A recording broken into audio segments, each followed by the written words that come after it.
Assalamualaikum warahmatullahi wabarakatuh. Perkenalkan, nama saya Khairunisa Nur Aini dengan NIM P27226023086 dari kelas 1B jurusan D3 Fisioterapi. Di dalam video kali ini, saya akan menjelaskan mengenai anatomi dan fungsi dari sistem penglihatan. Selamat menyaksikan. Anatomi dan fungsi sistem penglihatan. Apa yang dimaksud dengan sistem penglihatan? Sistem penglihatan adalah bagian dari sistem indera yang membuat organisme mampu melihat. Mata adalah alat utama sistem ini. Lalu, apa yang dimaksud dengan mata? Mata merupakan salah satu organ tubuh yang sangat penting. 75% dari informasi yang kita terima sehari-hari sendiri merupakan informasi visual yang memerlukan mata sebagai alat tangkapnya. Setiap bagian mata saling berkoordinasi dalam menjalankan fungsinya, sehingga mata dapat menjalankan perannya sebagai indera penglihatan. Apa saja bagian-bagian dari mata?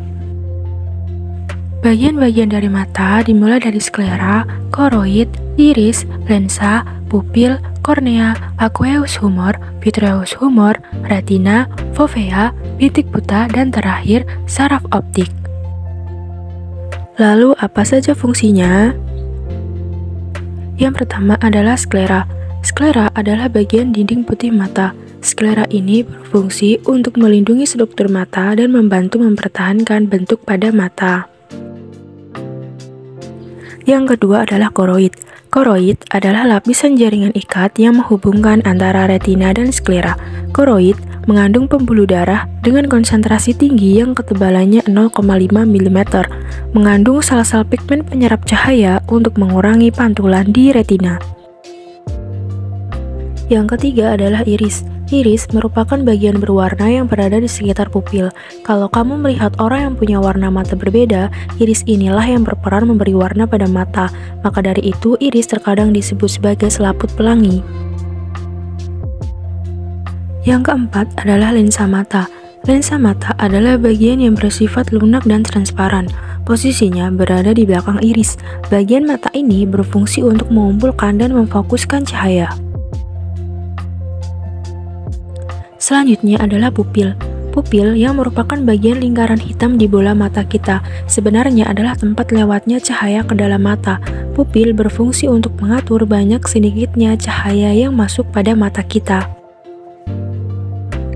Kemudian kornea.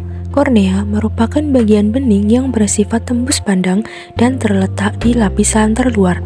Kornea berfungsi sebagai tempat masuknya cahaya pertama kali pada mata kita. Aqueous humor. Aqueous humor adalah cairan berlendir yang transparan seperti plasma. Cairan ini terdapat di balik kornea mata. Fungsinya untuk membantu memberikan bentuk pada bola mata. Kemudian ada vitreous humor, merupakan bagian mata yang berbentuk gel bening dan tidak berwarna. Berfungsi untuk mempertahankan bentuk ruang di belakang lensa mata, menyokong lensa mata, dan mempertahankan bentuk bola mata. Retina. Retina adalah lapisan mata paling dalam yang terdiri atas 120 juta sel fotoreseptor yang mendeteksi cahaya, lalu mengubahnya jadi impuls listrik untuk dikirim ke otak, lalu diproses. Selanjutnya adalah fovea atau bintik kuning, merupakan bagian dari anatomi mata yang terletak di tengah-tengah makula bagian dari retina.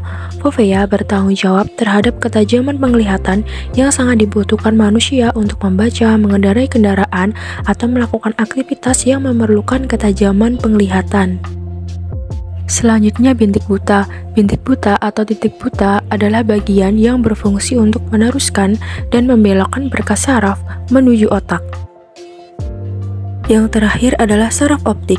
Saraf optik adalah kumpulan saraf tebal yang bertugas mentransmisikan impuls dari retina ke otak. Terdapat sekitar 1 juta serat retina yang disebut sel ganglion, yang berfungsi sebagai pengantar informasi cahaya dari retina ke otak. Lalu, apa saja bagian luar pada mata? Bagian luar pada mata dibagi menjadi 3 bagian, yaitu ada alis, kelopak mata, dan juga bulu mata. Alis merupakan bagian yang mempunyai sedikit bulu-bulu halus di atas kedua belah kelopak mata. Alis berfungsi untuk menjaga mata dari benda cair dan keringat. Kelopak mata merupakan kulit tertipis di tubuh kita, berfungsi untuk melindungi mata dari debu dan kotoran. Bulu mata berfungsi untuk menyaring cahaya yang akan diterima oleh bola mata. Kemudian bagaimana proses melihat? Pertama, cahaya memantulkan objek yang sedang Anda lihat. Kemudian sinar cahaya masuk ke mata melewati kornea di bagian depan mata, lalu cahaya melewati cairan beranda depan mata atau aqueous humor masuk ke pupil untuk mencapai lensa mata.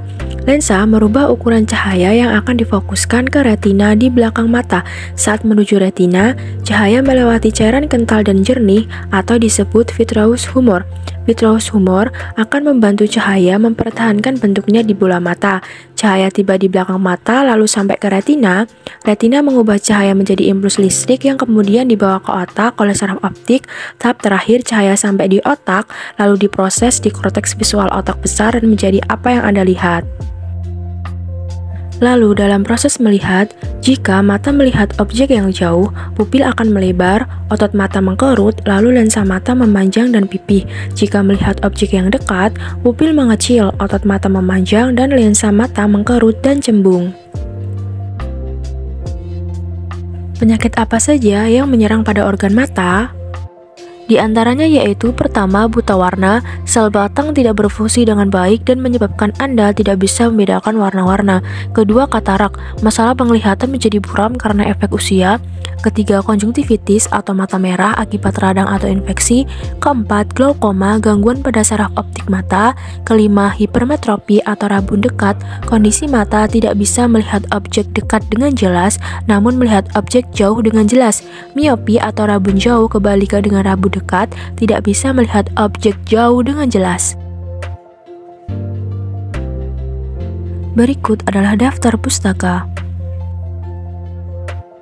Sekian penjelasan saya mengenai anatomi dan fungsi dari sistem penglihatan. Semoga apa yang saya sampaikan dapat bermanfaat bagi kita semuanya. Kurang lebihnya saya mohon maaf. Wassalamualaikum warahmatullahi wabarakatuh.